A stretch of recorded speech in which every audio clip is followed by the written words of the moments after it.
We have gone from 1 million shots a day that I promised in December before we were even sworn in to an average of 2.5 million shots a day, outpacing the rest of the world significantly.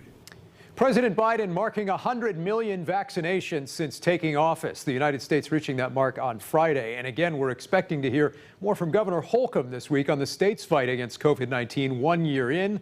We'll see if he makes any big announcements about opening up vaccine eligibility. Of course, the state also hosting March Madness this month as well in the midst of this pandemic. A lot of news to discuss with our panel. Laura Beck, Mike Murphy, Abdul Hakim Shabazz, and Bill Moreau with us today. Let's start with Democratic strategist Laura Beck. What do you think we will hear from the governor Tuesday when it comes to the vaccine rollout or other issues like the state's mask mandate?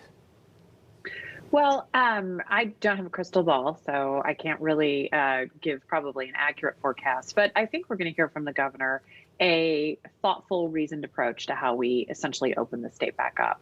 I really think it's important that we do recognize, and I think in a bipartisan way here, that the governor has done a really good job at getting this vaccine out. And the Indiana State Department of Health with Dr. Box and Dr. Weber, they've done a really terrific job of making sure we're getting shots into arms.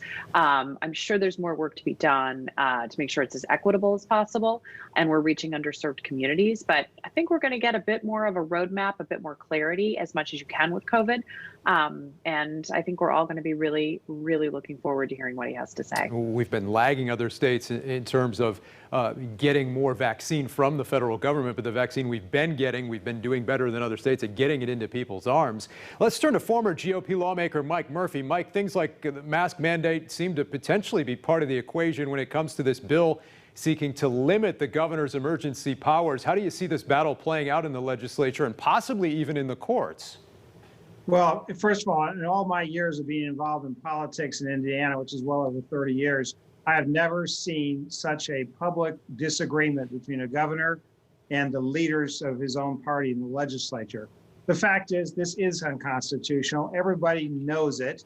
And I suspect what will happen in the end is it'll go to court. Only people who make any money, the winners, will be the trial lawyers.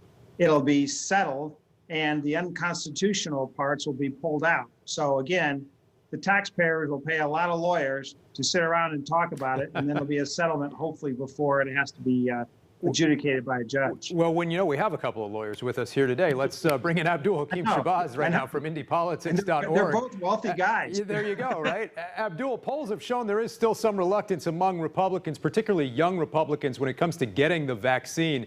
This week, Senator Braun said he hasn't received the vaccine yet. Former President Trump did get the vaccine more or less in secret back in January, but saying this week that he thinks people should get vaccinated. What impact might the former president's words have there?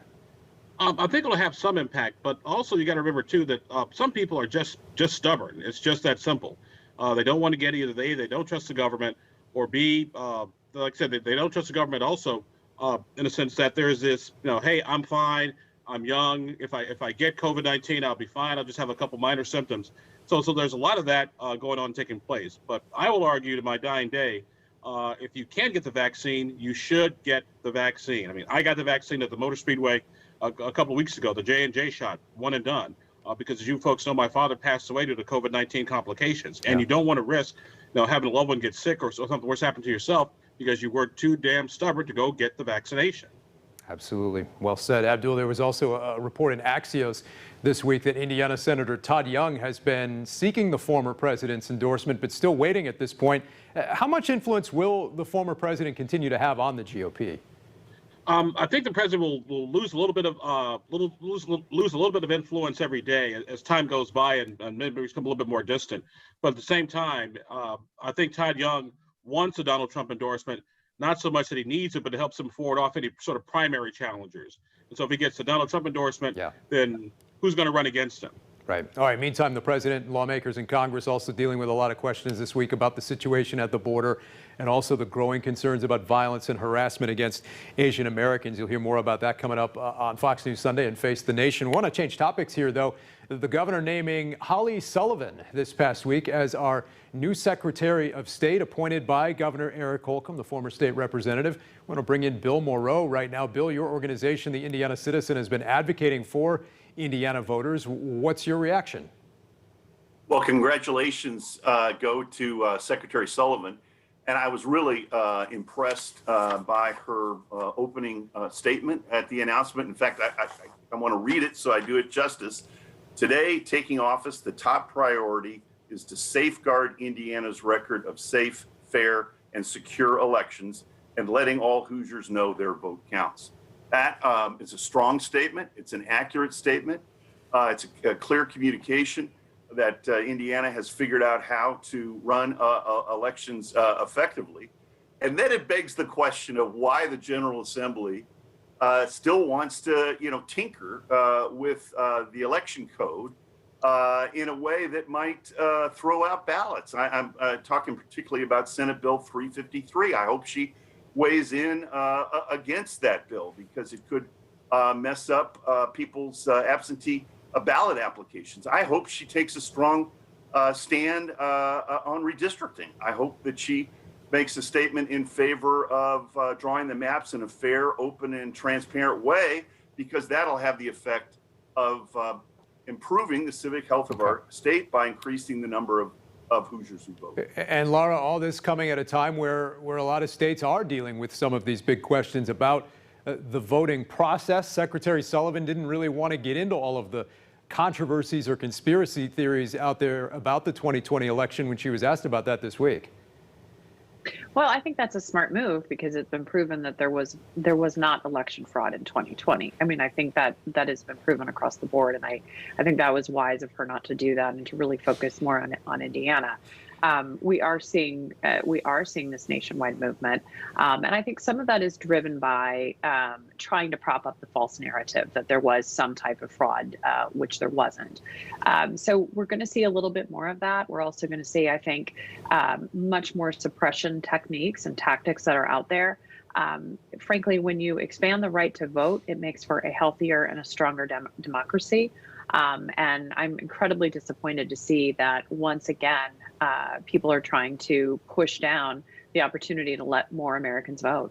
Mike, how do you see that debate playing out with a new Secretary of State now in place here in the Hoosier State? Well, first of all, I think Holly is an outstanding choice on the part of the governor. She's brilliant. Actually, she's a Purdue grad, Bill, and an engineer.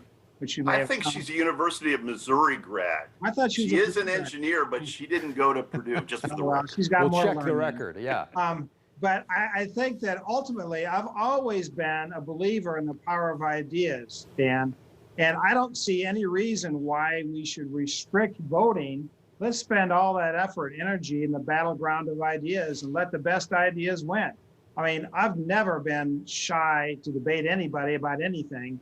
And my friends on the other side of the aisle should not be either. Let's have fun. Let's present different ideas to the Hoosier voting population and let them decide. Let all of them decide. Bill, that debate Mike, playing out in a lot of states across the country. Small D Democrat. Look out. You haven't seen my record, Bill. I'm more conservative than anybody in the legislature. Yeah, but you believe in democracy.